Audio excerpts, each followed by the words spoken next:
An Israeli airstrike has hit a tent housing journalists near the Nasser hospital in Khan Yunis in Gaza.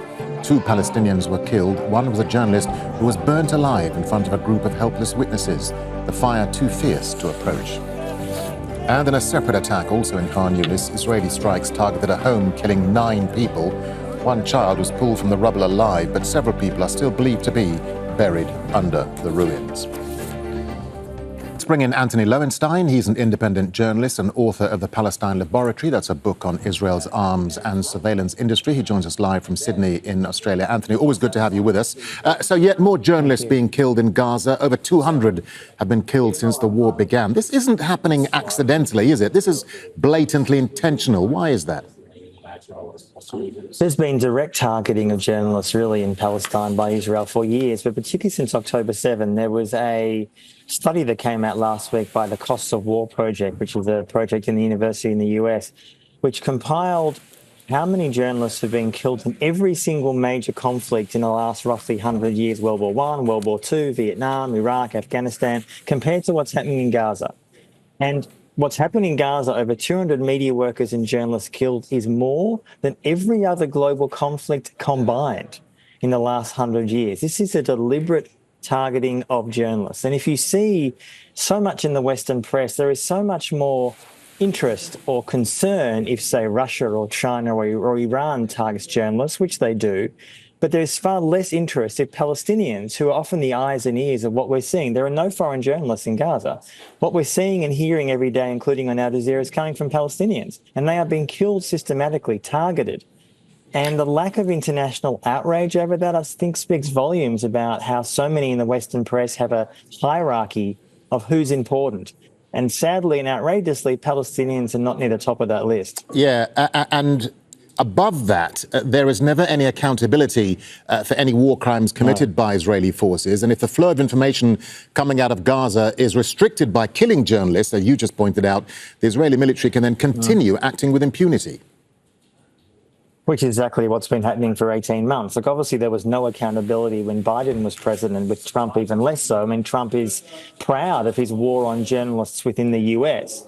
And that's really continued in various sort of US, I would say, aligned outposts such as Israel. And as you say, there's not even no accountability within Israel itself. If one reads the Israeli press, online, radio, print, TV, often they are proud of the fact that they are killing journalists. There's no shame in a way because there's no accountability. And I think until someone is held to account, someone's put on trial, namely in an international court, this will keep on happening over and over again.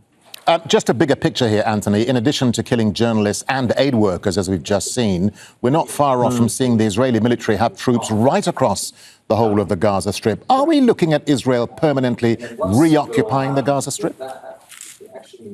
Almost certainly, yes, with the Trump okay. Netanyahu, of course, is meeting Trump this week at the White House. I mean, what you see after this ceasefire that lasted a couple of months recently is a real desire by the Israeli government, by parts of the Israeli military, certainly the Israeli right, to reoccupy. And it's not just a question of putting Israeli troops on the ground there, it's also to forcibly remove Palestinians from Gaza. There's sort of a 2-track process here.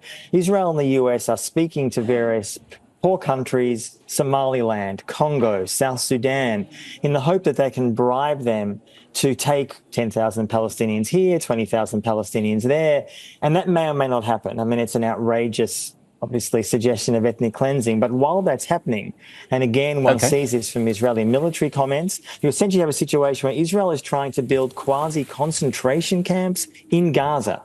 I'm not talking about camps like you saw in World War II. I'm talking about pushing Palestinians into a smaller and smaller area and essentially suffocating them.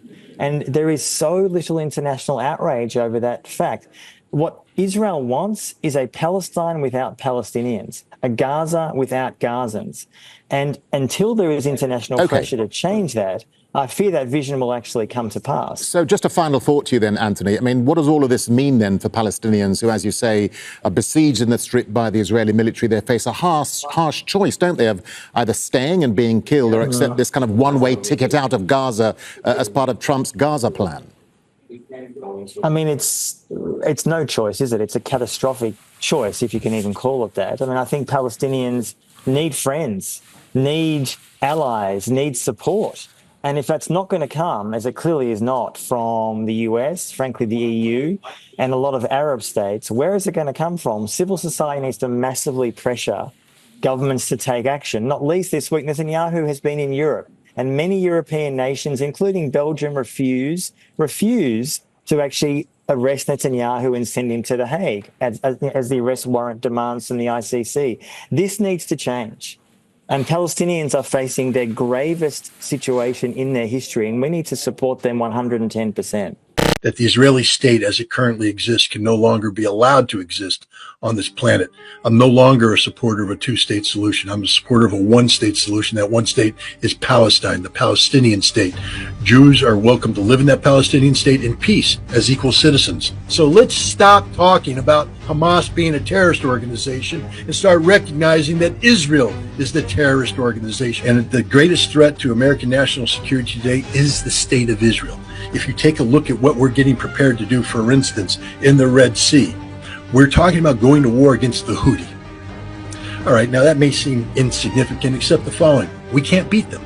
We won't beat them. We will lose.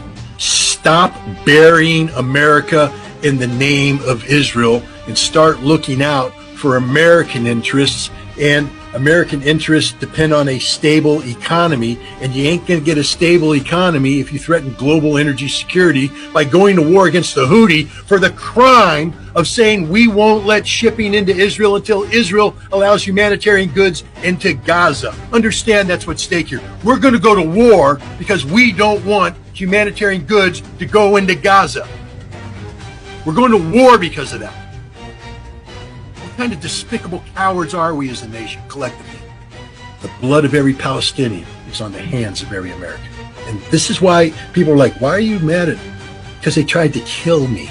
They tried to kill my family. They tried to destroy us. It's unforgivable, and I will never forgive. But yeah, today I operate on the luxury of there's nothing more they can do to me except put a bullet in my head. Because what, they're going to send me to prison? Been there, done that, guys. It doesn't scare me anymore. Are you going to send the IRS on me? It doesn't scare me anymore. You want the FBI to come out? I ain't afraid of it anymore because I know the truth. I know what the reality is. I know what they can do, and it ain't enough. They can't shut me up. But had I known in 1998, I have to be honest and say, I may have taken the path of just shutting up because it is not an easy journey. It has not been an easy journey.